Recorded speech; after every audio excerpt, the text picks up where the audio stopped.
16세기에 일어난 종교개혁은 역사가들에 의해서 개혁이라고 불리워지지만 실상은 엄청난 영적 전쟁이었습니다. 그것은 1세기 사도들의 믿음으로 되돌아가는 것이었습니다. 15세기 동안이나 사단은 복음의 진리를 성도들에게 온전히 깨닫지 못하도록 눈을 가리웠습니다. 어떻게 그토록 오랫동안 사람들의 복음이 무엇인지를 깨닫지 못할 수 있었을까? 성경을 읽어보면 너무나 분명하게 나타나 있는 그 진리를 왜 사람들은 깨닫지 못했을까? 여러 가지 원인이 있을 수 있습니다. 성경을 마음대로 읽을 수 없었던, 그렇게 만들었던 지도자들의 문제, 언어의 문제, 여러 가지 문제가 있지만 본질적인 것은 인간 안에 있는 이 자아, 인간 안에 있는 모두에게 있는 인간의 이 자기 자신의 자아를 사람들이 깨닫지 못한다는 것이죠. 그 인간의 자아가 무슨 문제인지, 자신이 어떤 상태인지 깨닫지 못하는 그 자아를 사단이 이용하는 것이죠. 죄로 말미암아 인간의 자아는 깨어지고 분열되어 있습니다. 그 분열된 자아, 깨어진, 왜곡된 그 자아를 사단은 이용하는 것이죠. 그래서 사단이 그 위대한 복음의 진리를 깨닫게 하지 못하였던 것입니다. 종교개혁을 통해서 다시 발견한, 깨닫게 된 진리는 죄인된 인간들이 오직 그리스도의 은혜를 믿음으로 하나님 앞에 의롭게 여겨진다는 것입니다.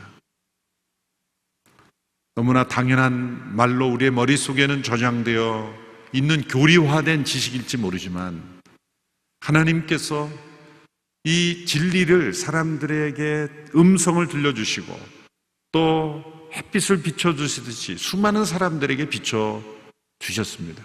단지 마틴 루터나 몇몇 개혁가들에게만 깨닫게 해진 것이 아닙니다. 그들이 소수가 깨달았다고 해서 사람들의 설명으로 이게 전파될 수 있는 게 아닙니다. 하나님께서 그 시대 모든 사람들의 마음속에 진리의 빛을 비추어 주셨기 때문에, 그들의 마음속에 하나님의 음성을 들려주셨기 때문에 종교 개혁을 통해서 올바른 복음의 진리를 깨달을 수가 있었던 것입니다. 종교개혁은 그러므로 하나님의 승리였습니다. 영적 전쟁, 인간을 진리를 깨닫지 못하게 하였던 모든 사단의 거짓과 그 사단의 역사를 무너뜨리는 하나님의 영적 승리였던 것이죠. 그런 승리가 우리에게 주어져 있고 그런 놀라운 발견을 이 성경을 통해서 우리에게 주어졌지만 어쩌면 시간이 흘러갈수록 우리는 이 위대한 진리를 체험하지 못하고 교리로만, 또 교리로도 깨닫지 못하고 과거로 다시 되돌아가는, 사단의 속임수에 다시 되돌아가는 그런 일들이 일어나고 있지 않은지 우리가 생각해 보아야 합니다. 사단이 인간의 자아를 공격합니다. 사단이 공격하는 여러 채널들이 있는데 세상의 구조, 세상의 문화, 세상의 타락한 것을 통해 우리를 공격하고 유혹하지만 우리 개개인 안에 있는 이 자아라는 실체, 그 왜곡되고 깨어진 그 자아를 공격함으로 세상에 영향을 미치는 것이죠. 인간의 이 깨어진 자아는 이 세 가지 종류로 분열된 형태로 나타나죠. 첫 번째는 자기를 의존하는 것입니다. 셀프 릴라이언스, 자기 자신을 의존하는 거죠. 죄란 자기 의존입니다. 인간의 죄는, 성경적인 죄의 정의는 잘못된 행동을 하기 때문에 죄인이 되는 게 아니라 잘못된 상태이기 때문에 잘못된 행동을 하는 거예요. 내게 어떤 잘못된 행동이 나타나면 내 이 행동을 함으로써 죄인으로 여겨지는 것이 아니라 내 안의 존재 자체가 잘못된 상태로 되어 있기 때문에 계속해서 잘못된 행동을 하는 것, 그게 죄입니다. 그 본질은 하나님을 의존하지 않는 것입니다. 하나님을 의존하는 것이 정상입니다. 우리의 믿음의 생활을 하는 것은 정상의 상태로 되돌아오는 거예요. 하나님을 의존하는 거예요. 인간은 스스로 존재할 수 없도록 창조되었습니다. 피조물입니다. 세상에 그 어떤 존재도 하나님 한 분 외에는 스스로 존재할 수 있는 존재가 없습니다. 하나님께서 모세에게 이렇게 말씀하셨죠. 나는 스스로 있는 자 아니라. 세상에 그 어떤 존재도 하나님 그분 외에는 스스로 존재할 수 있는 존재가 없습니다. 인간은 피조물이요. 인간은 하나님을 의존해야 살 수 있는 그런 존재입니다. 그런데 우리 안에 일어난 죄는 하나님을 반역하게 만드는, 하나님을 의존하지 않고 자기 자신을 의존하게 만드는 것이죠. 그 자체가 자아를 분열시키고 자아를 왜곡시키는 겁니다. 흔히 우리가 이런 말로 누군가를 격려하죠. 너 자신을 믿고 한번 열심히 해봐. 굉장히 좋은 말이죠. 거기서 힘을 얻고 우리가 열심히 살아가는 사람도 있지만 엄청난 사단의 거짓말이죠. 우리 자신을 믿고 우리가 열심히 살아가는, 그래서 자신의 성취, 자신의 어떤 성공, 자신의 업적, 자신의 활동을 믿고 살아감으로 인해서 복음의 진리를 깨닫지 못하게 하는 겁니다. 우리가 믿음의 생활하는 건 내 스스로가 열심히 무언가 하는 것이 아닙니다. 나는 의로워야 좋아야 되는 존재, 나는 죄 가운데 있는 존재, 나는 하나님을 떠난 존재, 오직 예수 그리스도의 의로 더딥혀져야만 하나님 앞에 설 수 있는 존재라는 것을 인정하는 것, 이것이 죄 정상의 상태로 되돌아오는 것이죠. 두 번째, 이 분열된 자아의 모습이 우리 안에 나타날 때 그것은 자기의, self-righteousness, 자기의의 형태로 나타나는 것이죠. 복음의 진리를 깨닫지 못하게 하는 또 다른 모습은 사실 도덕적인 모습이에요. 도덕은 선한 것입니다. 그런데 때로 내가 다른 사람들 앞에 손가락질 받을 만한 그런 잘못된 추악한 일을 하지 않거나 혹은 다른 사람보다 더 도덕적으로 나은 삶을 산다고 하는 사람들의 마음속에는 자기의가 가득 찰 수 있습니다. 신문이나 뉴스에 나고 때로는 구속되고 때로는 여러 가지 옳지 않은 모습으로 회자되는 그런 뉴스를 들으면서 나는 저런 사람은 아니지,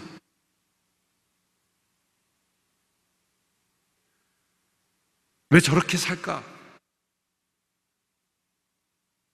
그러면서 어쩌면 나는 의로운 사람이야 라는 생각이 든다면 어쩌면 우리는 무서운 복음의 대적이 우리 자기 자신의 자아가 되는 것이죠. 바리새인들이 그러한 모습을 보였지 않습니까? 사실 우리가 바리새인들을 나쁘게만 생각하는데 그들의 겉모습은 좋은 사람들이었어요. 일주일에 2번씩 금식하고, 사도 바울의 고백을 통해 보면 율법에 흠이 없는 자로, 그들이 사회의 질서의 지도층이 될 수 있었던 것은 도덕적으로 흠이 많았다면 될 수가 없었겠죠.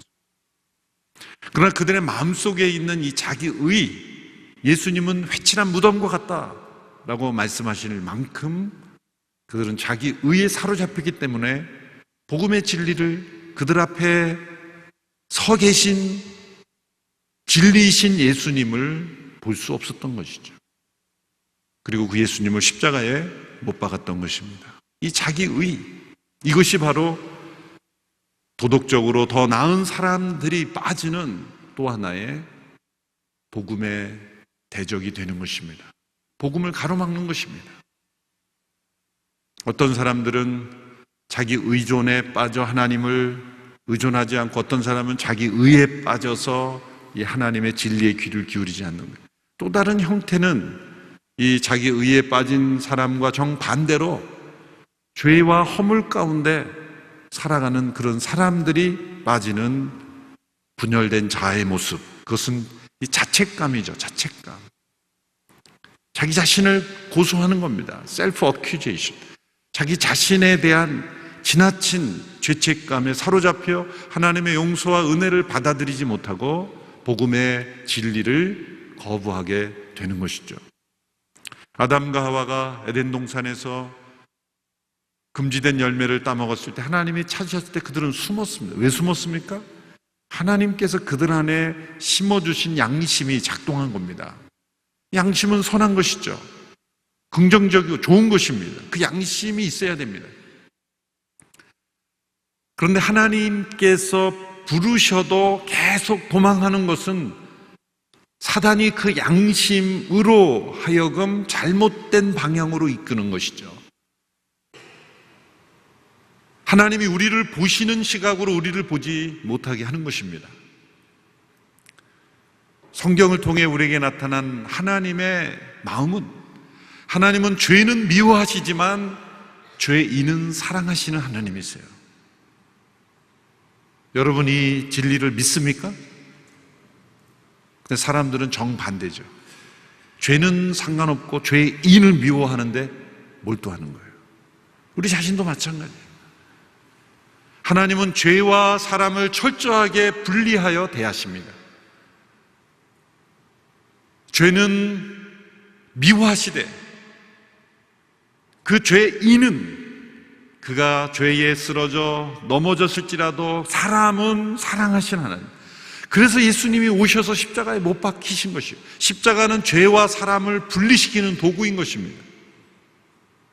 그 죄는 십자가에 예수님의 죽음과 함께 못 박아 죽이고, 사람은 영원한 생명으로 살리시는 도구가 바로 예수님의 십자가였습니다. 죄는 미워하시되 사람은 사랑하시는 그 하나님. 그러나 우리 안에 죄가 있을 때 우리의 양심, 때로는 사람들의 조롱과 지적에 의해서 우리의 자책감이 건강하게 하나님을 향하도록, 그래서 나는 하나님을께 나가야 된다, 그래서 나는 하나님의 사랑이 필요하다, 그래서 나는 예수님의 십자가가 필요하다라고 나아가는 기능을 하지 않고, 그래서 너는 세상에서 사라져야 돼, 그래서 너는 세상에 존재할 이유가 없어, 너 같은 사람은 세상에 있을 이유가 없다라는 그러한 자책감으로 사단은 사람들을 하나님께로부터 멀어지게 하는 것이죠. 여러분, 혹 지난 일주일 동안에 하나님의 뜻 가운데 승리하고 사신 분도 계시겠지만, 하나님께서 기뻐하시지 않는 그런 세상에 속한 일을 하신 분이 계셨다면, 주일 예배에 오는 여러분의 발걸음이 무거웠습니까? 가벼웠습니까? 무거웠습니다. 무거워야 합니다. 그렇지만 그 발걸음을 멈추게 한다면 그것은 하나님이 원하시는 것이 아니죠. 내가 이거밖에 안 돼? 나는 자책감은 자기 의와 자책감에 사로잡혀서 우리는 죄인이며 죄 가운데 있으며 하나님의 은혜가 필요한 존재이며 하나님의 용서가 필요하며 십자가가 필요하며 오직 예수 그리스도의 은혜로 값없이 의롭게 되어야 된 존재라는 것을 깨닫지 못하는 거예요. 너무나 중요한, 우리는 그리스도의 의로움이 필요한 존재라는 것, 하나님께서 의롭다 여겨주셔야 되는 존재라는 것을 우리의 자아는 끊임없이 거부하는 거예요. 자기 의존의 모습으로, 자기 의의 모습으로, 자기의 자책감의 모습으로 복음의 진리를 끊임없이 거부하고 있기 때문에 성경에 분명히 나타난 그 진리를 15세기 동안이나 깨닫지 못하는 종교개혁이 일어났습니다. 그래서 유럽 전역에 교회가 세워지고 이 복음의 진리로 수많은 사람들이 변화가 됐는데 사단은 또 속이는 거예요. 수많은 교회 예배당이 많아지고, 그러니까 교회 신앙생활이 문화가 되고 사교 클럽처럼 되어버리고, 마치 우리 자신이 예배에 참여하고 교인만 되면 무엇인가 직분만 받으면 무엇인가 나는 이제 의롭게 된 것처럼 또다시 사단이 착각하게 만드는 거예요. 죄를 진 사람은 죄책감에 사로잡혀 하나님을 떠나게 하고, 또한 그런 죄를 짓지 않는 사람은 세상 사람들을 보면서 하나님, 나는 저 사람들과 같지 아니함을 감사합니다, 바리새인의 기도를 하면서 자기를 의롭게 여기면서 또 이 진리를 깨닫지 못하게 하는 거예요. 오늘 이 시대에 저와 여러분이 한국교회가 다시 회복해야 되는 것은 새로운 진리가 아니라 오직 믿음으로 예수 그리스도의 은혜로만 의롭게 된다는 이 진리를 철저하게 깨닫고 체험하는 것, 이것이 우리가 다시 회복되는 진리인 줄 믿습니다. 이것이 영적 전쟁의 승리입니다. 에베소서 6장에 나온 하나님의 전신갑주 중에 오늘은 두 번째 장비를 살펴보는 것이죠. 의의 가슴바디, 개역개정에서 의의 흉배라고 했죠. 무엇이 의의 흉배입니까? 우리의 심장과 우리의 생명의 중요한 부분을 보호할 수 있는, 우리의 심장을 보호하는 그러한 이 흉배, 가슴바디는, 우리 믿음의 심장을 지키는 중요한 진리는 무엇입니까? 오직 예수 그리스도의 은혜로 우리는 값없이 의롭다함을 받는 백성이 되어야 한다는 것이죠. 이것이 신앙생활의 기초요 전부입니다. 우리가 복음을 전할 때나 또 우리가 고백할 때 난 구원받았습니다, 그런 표현을 하고, 나는 영원한 생명을 얻었습니다, 그런 표현을 하고, 난 하나님의 자녀가 되었습니다, 그런 표현을 하고, 하나님 많은 표현들을 하지만 이 표현을 자주 사용하지 않는 것도 사단의 속임수 같아요. 말씀을 준비하다 보니까 다 같은 내용인데, 나는 예수 그리스도의 은혜로 의롭다 여김을 받게 된 사람입니다. 그 표현을 자주 써야, 나는 의롭게 여겨져야 되는 백성이구나, 나는 예수님의 은혜가 필요한 사람이구나 라는 고백을 하는데, 나는 구원 받았다, 마치 무엇이 자기가 잘해서 얻은 것처럼, 구원을 얻은 것처럼 그렇게 생각하기가 쉽지 않을까. 성경에서는 구원이라는 단어보다 오히려 의롭게 되었다는 단어를 훨씬 더 많이 표현하고 있어요. 이 공격을 막아내기 위해서는 우리 자신의 의가 아닌 하나님의 의가 필요합니다. 하나님께서 친히 준비하시고 덧입혀 주시는 의가 필요한 것이죠. 빌립보서 3장 9절 후반부에 사도 바울이 이 고백을 했습니다. 같이 읽어볼까요? 시작. 내가 가진 의는 율법에서 난 의가 아니요 그리스도를 믿음으로써 얻는 의, 곧 믿음으로 인해 하나님께로서 난 의입니다. 내 자신의 의가 아니라 하나님께서 친히 준비하시고 예수 그리스도를 통해 주신 그 약속을 믿음으로 얻는 의, 그것이 하나님께로서 난 의라는 것이죠. 그리스도의 완전한 의로움을 나의 것으로 계산해 주시고 여겨주신다는 거예요. 나를 의인으로 여겨주신다는 거예요. 누군가에게 당신은 어떻게 구원받았습니까? 라고 질문했을 때, 당신은 구원 어떻게 받습니까? 라고 질문할 때 그 질문에 대한 대답을, 그 순간의 상태를 보면 영적 상태가 나타나요. 제가 좀 더 열심히 해야죠. 100% 자기 의에 빠져 있는 것이. 뭘 열심히 합니까? 구원은 열심히 해서 얻는 게 아닙니다. 여전히 자기를 의존하고 있고 자기 자신의 어떤 의와 자책감에 사로잡혀 있는 거예요. 복음이 그 영혼 속에 들어가지 못하고 있는 거예요. 자아로 끊임없이 하나님의 진리를 방어하고 있는 거예요. 우리가 구원받은 자라도 여전히 죄에 빠지기 쉬운 사람이죠. 우리의 옛사람은 십자가에서 처리되었지만 옛 성품이 여전히 남아있기 때문입니다. 우리가 죄에 빠질 때 사단은 성도가 죄를 지을 때 참소하죠. 너 같은 사람이 어떻게 믿는다고 말할 수 있느냐? 너 같은 사람이 어떻게 하나님께 기도할 수 있느냐? 그리스도인들이 때로 죄를 범하여 사람들에게 알려질 때 세상 사람들이 이런 사단의 참소를 대행하죠. 너 같은 사람이 어떻게 예수 믿는 사람이냐? 교회 가지 마라. 그럼 맞는 말 같지만 틀린 말이죠.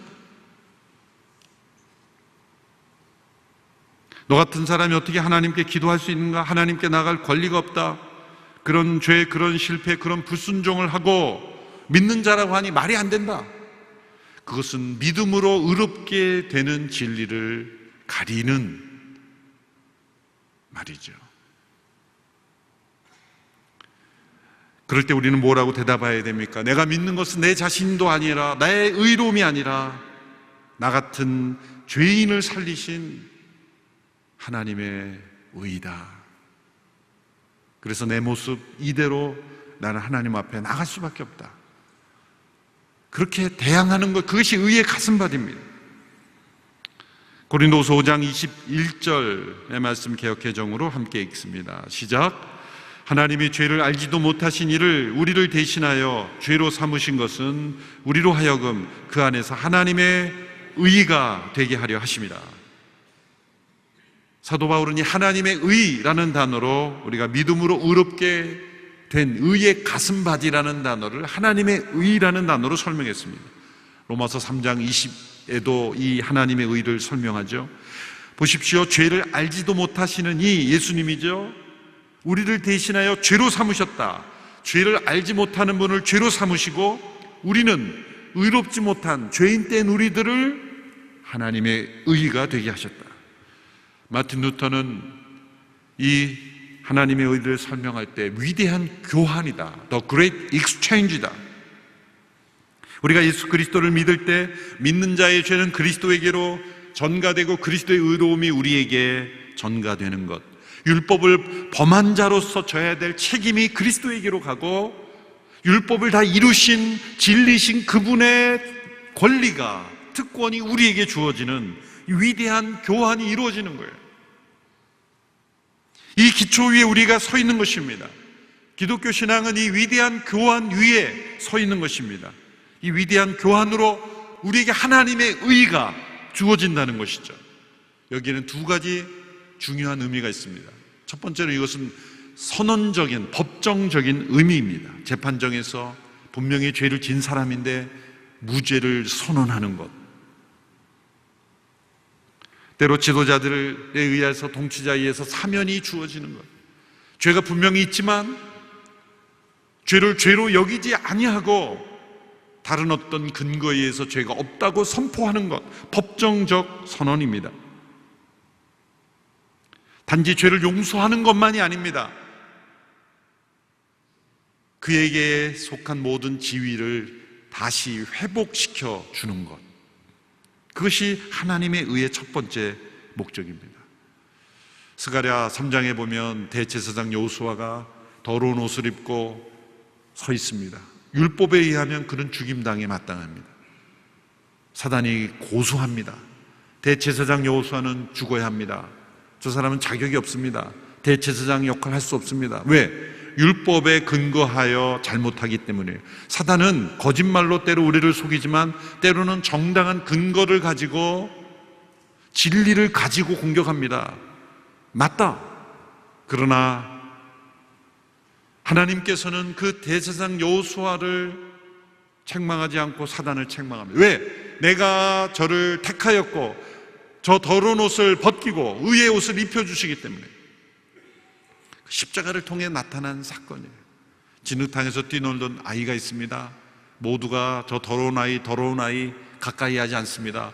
근데 그 더러운 아이를 덥석 안고 집으로 들어가는 사람은 바로 어머니죠.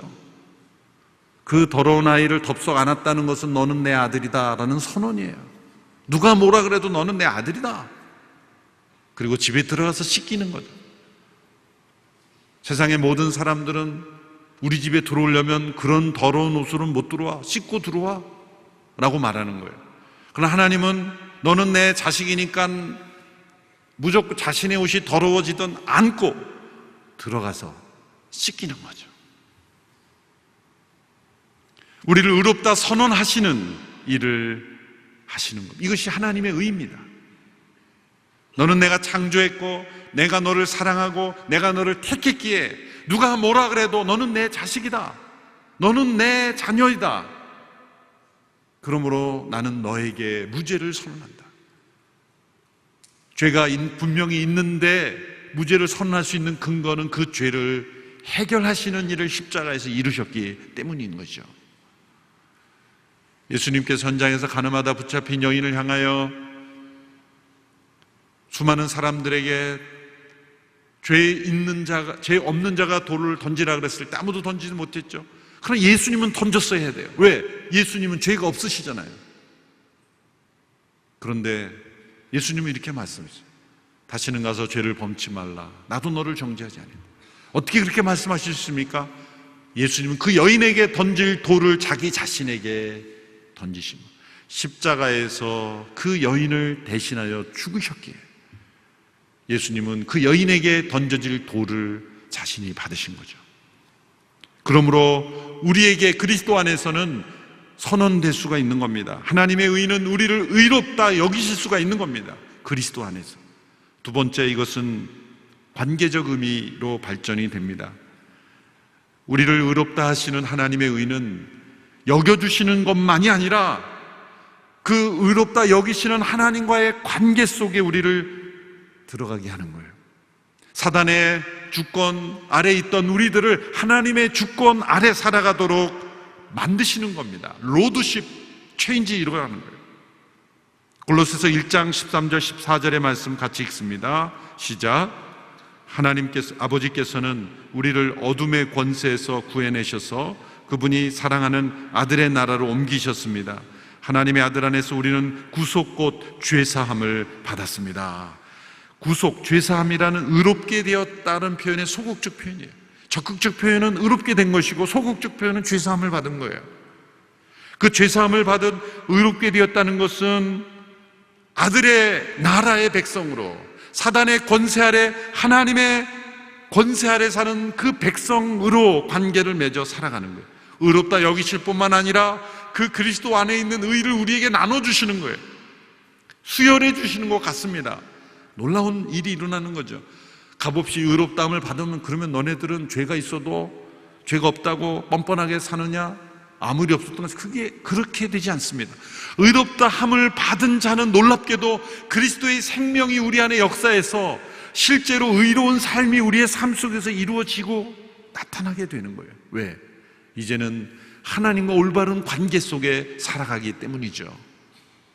하나님의 주권을 인정하고 하나님을 의지하고 자기를 부인하고 자기 십자가를 지고 그리스도를 따르는 하나님의 백성으로 살아가기 때문입니다. 이것을 착용하는 것, 이것이 바로 의의 가슴바디를 착용하는 것이고 이것이 영적 전쟁에서 승리하는 겁니다. 사단은 밤낮 고소합니다. 때로는 거짓말로, 때로는 정당한 근거를 가지고 너는 더 이상 서 있을 수 없다, 너는 끝장이 났다, 너는 정죄받아야 한다. 그 사단의 고소에 우리가 어떻게 대항합니까? 그래, 내 말이 맞다 라고 해야 됩니까? 아니다, 나의 신분과 위치는 내가 무엇을 했느냐에 달려있지 않다, 나는 의로운 자가 아니다, 그러므로 하나님이 더딥혀 주시는 의로 나는 그리스도를 붙잡을 것이다, 십자가에 나갈 것이다. 이 하나님의 의를 붙잡을 때 우리는 승리할 수 있을 줄로 믿습니다. 하나님의 의는 나의 신실함이 아니라 하나님의 신실함의 결과이기 때문입니다. 우리는 신실하지 못합니다. 우리는 하나님을 의존하지 않고 끊임없이 자신을 의존하며 살아가려고 합니다.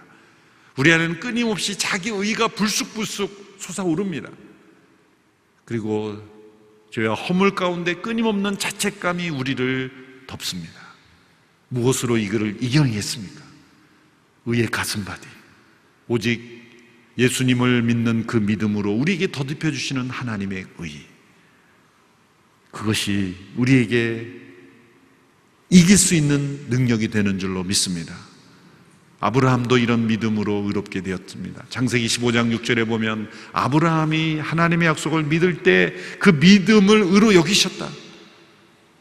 15장에 보면 아브라함이 두려움에 사로잡혀 있었죠.